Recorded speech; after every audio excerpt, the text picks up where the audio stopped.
नमस्कार। अपना प्रदेश उत्तर प्रदेश उत्तराखंड देख रहे हैं आप। मैं हूं आपके साथ पूजा मोहन पांडे। बुलेटिन की शुरुआत करते हुए सबसे पहले आपको बता दें, राजधानी लखनऊ में मुख्यमंत्री योगी आदित्यनाथ कल समीक्षा बैठक करने वाले हैं। ये बैठक बेहद खास इसलिए भी है क्योंकि कानून व्यवस्था और त्योहारों के मद्देनजर ये बैठक होगी। बैठक में सभी मंडलायुक्त, डीएम, एडीजीपी, सीपी और आईजी भी शामिल होने वाले हैं। साथ ही सभी एसएसपी, एसपी, नगर निगम, नगर आयुक्त भी वीडियो कॉन्फ्रेंसिंग के जरिए इस बैठक में जुड़ेंगे।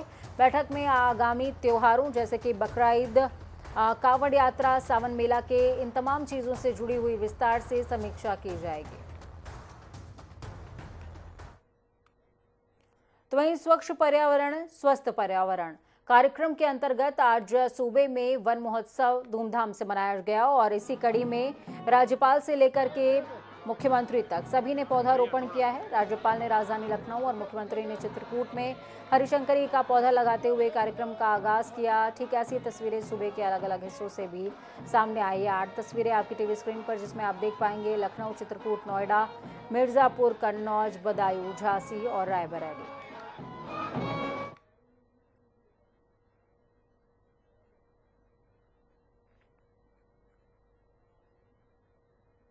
वहीं वृक्षारोपण ब्रांड एम्बेसडर मालिनी अवस्थी ने भी लखनऊ में पौधारोपण किया। उन्होंने कहा कि इस बार वृक्षारोपण में कलाकार भी जुड़ रहे हैं। निश्चित तौर पर लोगों को जागरूक किया जाएगा कि पर्यावरण को बचाना है तो वृक्ष लगाना है। वृक्ष हमारे जीवन का हिस्सा भी है और आधार भी। पद्मश्री मालिनी अवस्थी हमारे साथ में हैं। आज वृक्षारोपण का दिन है, उन्होंने वृक्ष लगाया है और वृक्षारोपण अभियान की ब्रांड एम्बेसडर भी हैं। लोगों को क्या संदेश देना चाहती हैं, क्योंकि ये बड़ा अभियान है और बहुत ही इम्पोर्टेंट है जीवन से? देखिए, सबसे बड़ी बात ये है कि प्रकृति के बिना किसी जीवन की कोई संभावना नहीं है। प्रकृति में पौधे लगना, वृक्षों से ऑक्सीजन ये मिलना, ये एक कुदरत ने हमारे लिए व्यवस्था बना रखी है। और हम सब ने कोरोना में देखा है कि हम लोग ऑक्सीजन को तरसे, उसका बहुत बड़ा कारण है वन कट गए। तो कहीं ना कहीं वन विभाग की बड़ी शानदार पहल है कि एक दिन में रिकॉर्ड ब्रेकिंग वृक्षारोपण का जो ये पूरा एक अभियान उन्होंने कल्पना की है और इसको आज स्वरूप दे रहे हैं। मुझे इस अभियान से जोड़ा है। मुझे लगता है जन जागरण के किसी भी अभियान में कलाकार जुड़ता है तो चूंकि वो जनता की आवाज होता है, जनता तक बीच में जाता है। तो ये आज मैंने 4-5 लोकगीतों के माध्यम से बताया कि हम लोग तो लोक में हमारे पूर्वज सिखाते ही थे कि किस तरह प्रकृति के साथ, चाहे वो वृक्ष हो, चाहे वो जल के संसाधन के कोई भी तालाब हो, नदी हो, सरोवर हो या कोई भी जीव हो, हम सबका सम्मान करते रहे, सबके साथ रहते रहे। तो यदि इस अपना सौभाग्य मानती हूँ कि इस अभियान से जोड़ा गया है। आगे कलाकार कैसे प्रभावित करेगा, बात करेगा लोगों से? और बताया तो जनता तक जुड़ा हुआ है। कलाकार हमारे तो गीतों में ही हमें सिखाया गया है। कुछ गीत में चाहता हूँ सुना। बस भैया नहीं हो गया बस। तो ये मालिनी अवस्थी थी जिनका कहना था कि लोगों से जुड़ना है और एक जो कलाकार की जो उम्मीद होती है कि लोग जुड़ें उसके साथ में, और जिस तरीके से एक बृहद अभियान है उसको सभी लोग पूरा करें। कैमरापर्सन आशीष के साथ अनूप सिंह, जनता टीवी, लखनऊ। तो वहीं समाजवादी पार्टी के राष्ट्रीय अध्यक्ष अखिलेश यादव ने लखनऊ में पार्टी कार्यालय पर सपा सदस्यता अभियान का आगाज किया। इस दौरान उन्होंने खुद भी सदस्यता पर्ची कटवाई है। अभियान की शुरुआत करने के दौरान सपा अध्यक्ष ने बीजेपी सरकार पर जमकर हमला बोला। अखिलेश यादव ने बीजेपी के 100 दिन के रिपोर्ट कार्ड को लेकर कहा कि सरकार की पोल खुल चुकी है। डिप्टी सीएम से बिना पूछे उनके ही डिपार्टमेंट में तबादले हो गए। उन्होंने छापेमारी की मगर कार्रवाई नहीं कर पाए। इससे साफ होता है कि इस सरकार में कुछ ताकतें हैं जो पीछे से सरकार को चला रही हैं। ध्यान के माध्यम से हर वर्ग के लोगों के बीच में पहुंचने का काम होगा और जरूरत इस बात की है, लोगों तक इस बात को पहुंचाना है कि लोकतंत्र बचाने के लिए समाजवादी पार्टी के लोग आगे आ रहे हैं। इसमें सहयोग करें, मदद करें और साथ जुड़ें। सरकार जहां 100 दिन की उपलब्धि बता रही है, सरकार को वहीं 5 साल 100 दिन की उपलब्धि बतानी चाहिए थी। और सबसे बड़ी उपलब्धि की पोल तो तब खुल गई जब उनके डिप्टी सीएम लखनऊ छोड़ करके गए और जब वापस आए तो उन्हें पता लगा कि उनसे बिना पूछे ही ट्रांसफर हो गए। 100 दिन की यही उपलब्धि है और ये वो डिप्टी सीएम है जिन्होंने सबसे ज्यादा छापा मारे। अगर हम पीछे मुड़ करके देखें जहां जहां गए, जहां जहां कमियां देखी गई, अगर किसी पे भी कार्रवाई डिप्टी सीएम कर गए हो तो बता दीजिए। इसका मतलब यह है कि सरकार को पीछे से कोई चला रहा है। तो 5 साल और 100 दिन की उपलब्धि यही है कि सरकार को पीछे से कोई चला रहा है। जब कांग्रेस दिल्ली में थी तो वो ईडी या सीबीआई लगाती थी अपनी विपक्षी पार्टियों पे, और उसी रास्ते पे आज भारतीय जनता पार्टी चल रही है। और वो तो महाराष्ट्र में तो स्वीकार कर लिया उन्होंने, ईडी सरकार है। महाराष्ट्र में तो स्वीकार कर लिया ईडी सरकार है, और एक केवल ईडी सरकार वहां नहीं है। आप मध्य प्रदेश याद कीजिए, मध्य प्रदेश में सरकार कैसे बनी, और जगह भी प्रदेशों में कैसे सरकार बनाई बीजेपी ने। अब क्योंकि हम लोग समाजवादी लोग चुनाव हार गए, क्या बड़े पैमाने पर बेईमानी अधिकारियों ने की थी चुनाव में, क्या नहीं की थी? तो वहीं दूसरी तरफ फिल्म निर्माता लीना मडिमैक्लाई के खिलाफ उत्तर प्रदेश में केस दर्ज हो गया है। यूपी पुलिस ने काली फिल्म पोस्टर के जरिए धार्मिक भावनाओं को आहत करने के मामले में लीना के खिलाफ एफआईआर दर्ज की है। आपको बता दें कि यूपी पुलिस ने उनके खिलाफ आपराधिक साजिश रचने के आरोप में केस दर्ज किया है। लीना पर पूजा स्थल के खिलाफ अपराध, जानबूझकर धार्मिक भावनाओं को आहत करना, धार्मिक भावनाओं को भड़काना, शांति को भंग करने का आरोप लगाया। फिल्म निर्माता लीना मडिमैक्लाई के खिलाफ लखनऊ के हजरतगंज थाना क्षेत्र और गोंडा में एफआईआर दर्ज हुई है। आपको बता दें कि लीना हाल ही में आई डॉक्यूमेंट्री फिल्म के नए पोस्टर को लेकर विवादों में घिरी हैं। लीना ने अपनी डॉक्यूमेंट्री फिल्म काली का एक पोस्टर जारी किया। इसको लेकर सोशल मीडिया पर बवाल मचा हुआ है। लोगों का आरोप है कि इस पोस्टर के जरिए उन्होंने धार्मिक भावनाओं को आहत किया है। फिल्म के पोस्टर को लेकर सोशल मीडिया पर लगातार लीना मडिमैक्लाई को ट्रोल किया जा रहा है। इस पूरे मामले में ट्विटर पर उनके अरेस्ट किए जाने को लेकर ट्रेंड चलाया जा रहा है। अब उन पर कानूनी मामले दर्ज होने लगे हैं। आपको बता दें, इस पोस्टर में उन्होंने जो देवी काली हैं, हिंदुओं की अधिष्ठात्री देवी मानी जाती हैं, उनको हाथ में मादक पदार्थ लिए हुए दिखाया जा रहा है और पीछे एलजीबीटीक्यू का फ्लैग भी उन्होंने हाथों में ले रखा है। यूपी के जिला संभल से एक होटल में हिंदू देवी देवताओं के फोटो वाले पेपर में मांसाहारी खाना बेचने का मामला सामने आया। मामले में कार्रवाई करते हुए पुलिस ने धार्मिक भावनाओं को आहत पहुंचाने के आरोप में तालिब हुसैन नाम के एक व्यक्ति को गिरफ्तार कर लिया। हालांकि गिरफ्तारी के दौरान तालिब हुसैन ने पुलिस टीम पर हमला करने की भी कोशिश की थी। जानकारी के हिसाब से आरोपी तालिब हुसैन की इस हरकत का पता चला तो कुछ लोगों ने पुलिस से मामले की शिकायत की और धार्मिक भावनाओं को आहत करने के आरोप लगाते हुए कार्रवाई की मांग भी की। पुलिस ने आरोपी होटल संचालक को जेल भेज दिया है। तत्काल प्रभाव से पुलिस मौके पे पहुंची। मौके पे पहुंचने के बाद वहाँ पे अवैध जो सामग्री थी और वहाँ पे मौके पे जो कुछ अवैध सामान था वो अपने कब्जे में लिया। कब्जे में लेने के बाद संवेदनशीलता को देखते हुए पुलिस के द्वारा मुकदमा पंजीकृत कराया गया, जिसमें एक अभियुक्त तालिब गिरफ्तार करके उचित धाराओं में सुसंगत धाराओं में मुकदमा पंजीकृत कर जेल भेजा गया है। लेकिन आप देखिए कि एक ही प्रकार के देवी देवताओं के 100 से भी अधिक अखबार उसके पास थे और वो देवी देवता जिस साइड में छपे हैं हमारी भावनाओं को ठेस पहुंचाने का काम उसी साइड से परोसने का काम किया है। वो चाहता तो उसको हटा भी देता था। एक तरफ भाईचारे की बात करते हैं, अपने धार्मिक की बात करते हैं, लेकिन उनका धर्म धर्म है और हमारा धर्म धर्म नहीं है। तो हिंदू समाज ऐसे कृत्य बर्दाश्त नहीं करेगा। तो सोचिए, हम उस देश में रहते हैं जहां पर राम को भी इमामे हिंद कहा जाता है, लेकिन जब इस तरह की तस्वीरें सामने आती हैं तो वाकई हम सोचने पर मजबूर भी होते हैं कि क्या हम उसी संविधान का पालन कर रहे हैं, क्या हम उसी देश में रह रहे हैं जिस पे हम दावा करते हैं कि वो सबसे बड़ा लोकतांत्रिक देश और संविधान के अनुसार चलता है। खबरों में आगे बढ़ते हैं। सहारनपुर में 10 जून को जुम्मे की नमाज के बाद हुए उपद्रव मामले में पुलिस ने ताबड़तोड़ कार्रवाई की थी। पुलिस ने उपद्रवियों को गिरफ्तार किया, अभियान चलाया, संदेह के आधार पर लोग पकड़े गए।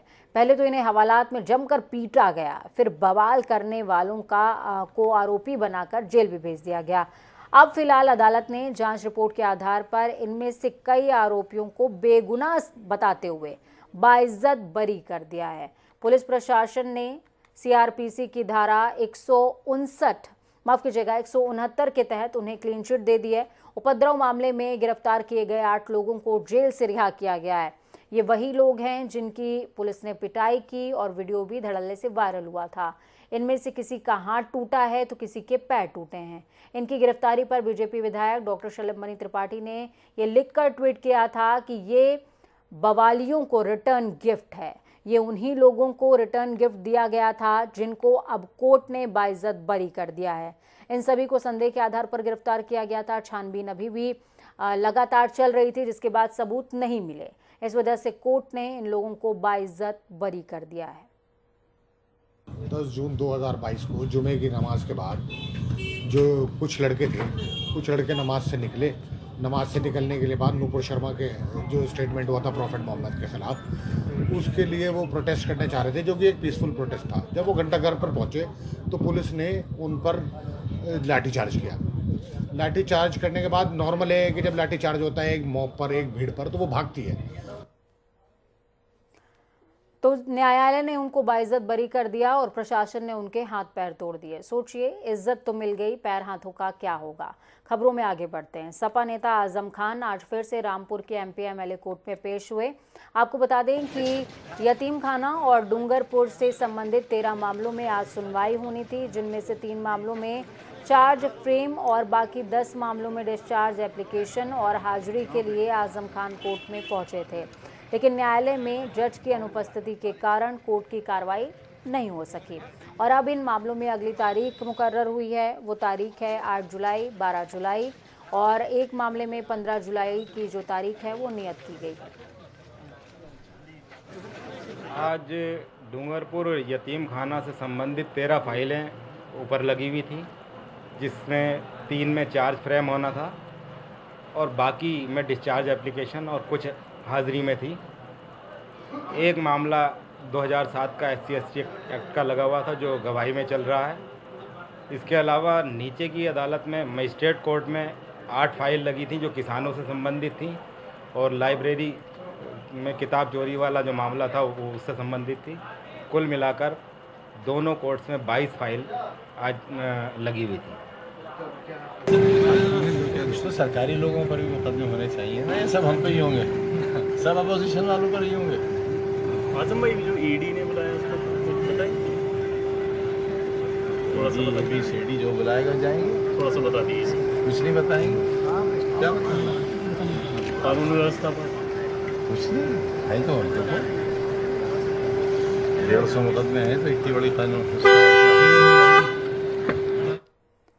तो वहीं मिर्जापुर में नवागत पुलिस अधीक्षक संतोष कुमार मिश्रा ने आज पहले दिन के आगमन पर पुलिस लाइन स्थित मनोरंजन कक्ष में एक प्रेस वार्ता करते हुए सभी पत्रकारों से बातचीत करी है और उनसे जान पहचान भी बढ़ाई और अपना परिचय लोगों को बताया और कहा कि 7वीं पोस्टिंग मिर्जापुर जिले में हुई है।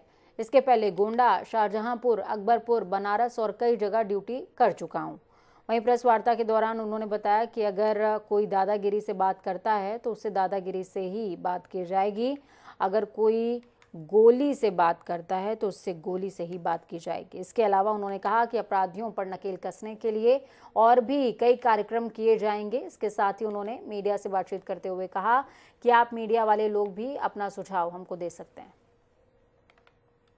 जनपद मिर्जापुर में शासन के निर्देशानुसार जनपद गोंडा से ट्रांसफ़र होने के उपरांत यहाँ पे ज्वाइन किया है और यहाँ पर भी जैसे विगत के जनपदों में जो माननीय मुख्यमंत्री जी के जो निर्देश थे, सरकार की जो प्राथमिकताएं थी, हमारे शासन एवं सीनियर ऑफिसर्स के जो टाइम टू टाइम जो गाइडलाइंस प्राप्त होते हैं, उनके अनुसार इस जनपद में भी कार्य किया जाएगा। पुलिसिंग के जो बेसिक नियम हैं, जो बेसिक पुलिसिंग है एवं अन्य जो भी चीज़ें हैं उनको संज्ञान में लेते हुए कार्य किया जाएगा। राष्ट्रीय लोकदल पार्टी के राष्ट्रीय महासचिव त्रिलोक त्यागी ने प्रदेश कार्यालय में प्रेस वार्ता करी। त्रिलोक त्यागी ने योगी सरकार पर हमला बोलते हुए कहा कि यूपी सरकार ने 100 दिनों का जो रिपोर्ट कार्ड पेश किया है वो पूरी तरीके से हवा हवाई है। सरकार नौजवानों को बेवकूफ बनाने में लगी हुई है। सरकार के 35 करोड़ पौधे लगाने का अभियान भी सिर्फ कागजों में नजर आता है। उन्होंने ये भी आरोप लगाया कि अगर सरकार हर साल कई करोड़ पौधे लगाने की बात कहती है तो पिछले साल और उससे पहले के लगे हुए पौधे कहाँ गए। आरएलडी महासचिव ने बीजेपी को घेरते हुए कहा कि जो कोई भी बीजेपी के विरोध में बोलता है उसके पास ईडी भेजी जा रही है। लग रहा है ईडी बीजेपी का तोता बन गया है। आरएलडी महासचिव त्रिलोक त्यागी ने युवा पंचायत आयोजित करते हुए अग्निपथ योजना का विरोध करने की भी बात कही है। मेरी समझ में नहीं आती कि ईडी कैसा एक ये होता है कि ये उस वक्त निकलता है जब इनके खिलाफ कोई बोलता है, तब ईडी सामने आ जाती है।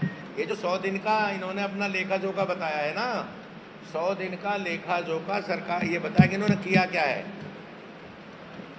अस्पताल में मुफ्त दवाई दिलाने का काम किया है इन्होंने, कहीं स्कूल में कोई व्यवस्था बढ़ाई है, कोई चीज़ एक तो बता दें कि हमने ये काम जन कल्याण का किया। आपने कहा सिंचाई फ्री करेंगे, आपने बिजली का रेट 100 का 180 किया, अखिलेश यादव 100 रुपये में पर हॉर्स पावर दे रहे, आपने 180 किया। आपने कहा हम आधा करेंगे, आधा 90 होता तो महाराज जी 80 का आपने 100 का 180 किया, 90 ही कर दो।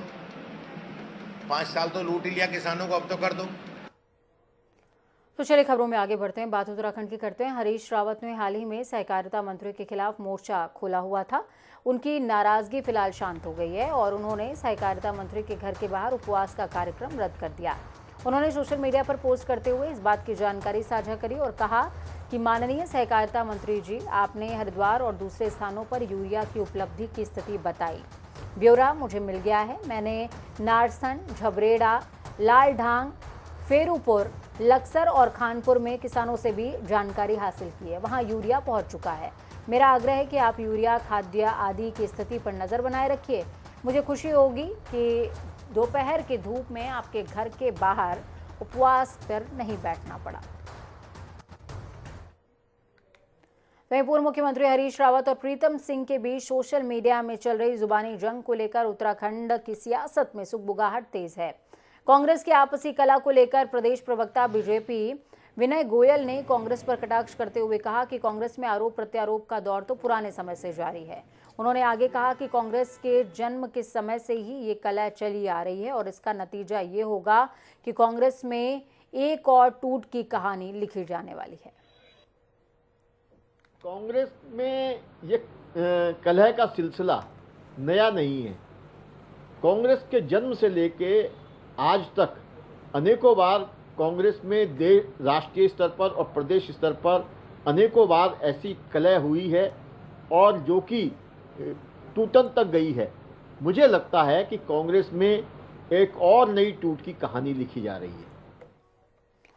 पहाड़ों में भारी बारिश के अलर्ट को देखते हुए कुमाऊं कमिश्नर दीपक रावत ने अधिकारियों को अलर्ट रहने के निर्देश जारी किए हैं। बागेश्वर में बिजली प्रभावित इलाकों में बिजली आपूर्ति जल्द सुचारू करने के निर्देश जारी हुए हैं। साथ ही बंद सड़कों को खोलने का प्रयास भी जारी है। आपदा को देखते हुए सभी जिला अधिकारियों की जिम्मेदारी तय की जा रही है। इसके अलावा क्विक रिस्पांस टीम की भी जिम्मेदारी तय की गई है। सड़कों के बंद होने की जानकारी जल्द से जल्द मिले और आवाजाही को तुरंत सुचारू किया जाए। तो वहीं कमिश्नर ने लोक निर्माण विभाग और वन विभाग की टीम को आपदा प्रबंधन के लिहाज से 24 घंटे अलर्ट रहने के निर्देश दिए हैं।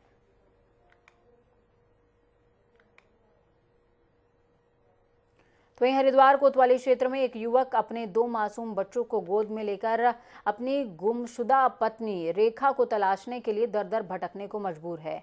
युवक का सुनील की पत्नी रेखा कोतवाली क्षेत्र में ही स्थित पंजाबी रेस्टोरेंट में काम किया करती थी, जहां से वो लगभग 2 महीने पहले गायब हो गई। पुलिस की ओर से कोई आश्वासन न मिलने और पत्नी का पता न चलने से आहत युवक आज अपने दोनों मासूम बच्चों के साथ मीडिया के सामने आया, जहां उसने अपनी पत्नी को तलाशने के लिए मदद की गुहार लगाई। 8 आदमी का नाम है, 8 आदमी का मोबाइल। तो चलिए फटाफट अंदाज में 5 बड़े 25 अहम जिलों का रुख करेंगे। वृक्षारोपण अभियान के अंतर्गत रायबरेली में भी किया गया वृक्षारोपण कार्यक्रम में स्कूली बच्चों ने भी बढ़ चढ़ कर लिया हिस्सा। अलीगढ़ के गांधी पार्क थाना क्षेत्र में रोडवेज चालक ने महिला से करी बदसलूकी। महिला के परिजनों ने अधिकारियों के साथ पुलिस को दी सूचना। गाजियाबाद के मुराद नगर में रिफाइंड तेल की नकली पैकिंग, शिकायतकर्ता जिला कलेक्ट्रेट डीएम के यहां पर शिकायत लेकर पहुंचे। आगरा में ब्लांगर मर्डर केस में परिजनों ने आरोप लगाया कि पुलिस इस मामले में लापरवाही कर रही है। परिजन एडीजी से मिलने पहुंचे। हल्द्वानी के पहाड़ों में भारी हुई बारिश के अलर्ट को देखते हुए कमिश्नर दीपक रावत ने अधिकारियों को अलर्ट रहने के निर्देश जारी किए। गाजियाबाद के लोनी नगर पालिका अध्यक्ष रंजीता धामा ने 2 दिवसीय पौधारोपण कार्यक्रम का किया आगाज। इस कार्यक्रम में 10,000 पौधे लगाने का रखा गया है लक्ष्य। ललितपुर में वन महोत्सव की शुरुआत करने पहुंचे पिछड़ा वर्ग के राज्य मंत्री नरेंद्र कश्यप। उन्होंने बताया कि जिले में 65 लाख पेड़ों को लगाने का लक्ष्य रखा है। उत्तराखंड खेल मंत्री ने की समीक्षा बैठक। खेल मंत्री रेखा आर्या ने खेल विभाग की समीक्षा बैठक के दौरान कहा, प्रदेश में स्पोर्ट्स डेवलपमेंट फंड बनाया जाएगा। कन्नौज में डीएम राकेश कुमार मिश्रा ने ग्राम बमरौली में वृक्षारोपण किया। जिलाधिकारी की देखरेख में सीडीओ आरएन सिंह भी वृक्षारोपण में रहे मौजूद। मुजफ्फरनगर में आज एसएसपी विनीत जायसवाल ने पदभार ग्रहण करने के बाद कांवड़ यात्रा के रूट भ्रमण का लिया जायजा। तो वहीं जनपद के कई थानों का भी देर रात्रि औचक निरीक्षण किया। अलीगढ़ के सासनी थाना क्षेत्र में पानी की समस्या को लेकर इलाके के लोगों ने लगाया जाम। पिछले 15 दिनों से इलाके में पानी नहीं आ रहा। अलीगढ़ के थाना सिविल लाइन क्षेत्र में शराबी पति को खाने में मीट न मिलने पर पत्नी को मारी गोली, महिला गंभीर तौर पर घायल, युवक मौके से फरार। मौके पर पहुंची पुलिस। आगरा के बराड़ा गांव में रहने वाला 12 साल का देवांश बना कोडिंग का बादशाह। देवांश ने अब तक 150 से ज्यादा पुरस्कार हासिल करते हुए परिवार का नाम किया है रोशन। फतेहपुर के जिले के कलेक्ट्रेट में अखिल भारत हिंदू महासभा के लोगों ने किया प्रदर्शन। डीएम के माध्यम से पीएम को सौंपा गया ज्ञापन।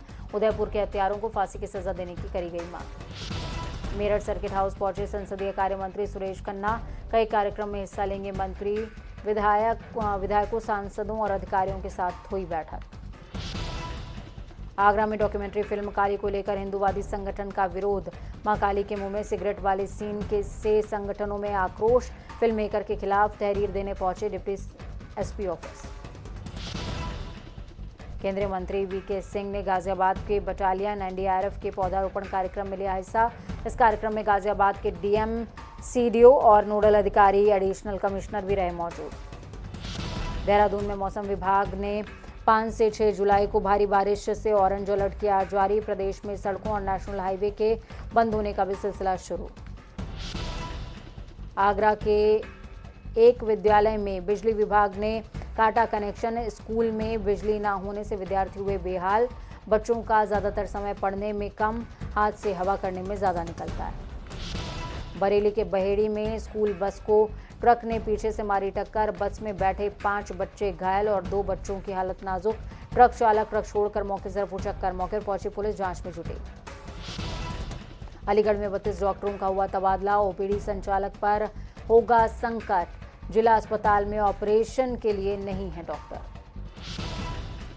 आगरा के एतमादौला थाना क्षेत्र में नाबालिग लड़की हुई लापता। लड़की को 29 तारीख को पुलिस ने ढूंढ निकाला था। 5 दिन पुलिस हिरासत में रखकर पीड़िता का अभी तक नहीं कराया गया था मेडिकल। झांसी एसएसपी ने वन महोत्सव के उपलक्ष्य में पर्यावरण के प्रति जागरूक करने के उद्देश्य से किया वृक्षारोपण। एसएसपी के नेतृत्व में आयोजित कार्यक्रम में करीबन 2500 पौधे लगाए गए। हरिद्वार कोतवाली क्षेत्र में 2 महीने से लापता पत्नी को तलाशता पहुंचा पति। अपनी गुमशुदा पत्नी को तलाशने के लिए दर दर भटकने को मजबूर। युवक ने मीडिया से लगाई मदद की गुहार। आजमगढ़ के कोतवाली नगर क्षेत्र में 30 वर्षीय युवक का शव मिलने से सनसनी। ग्रामीणों ने पुलिस को दी इत्तला। पुलिस शव को पहचान करवाने में जुटी।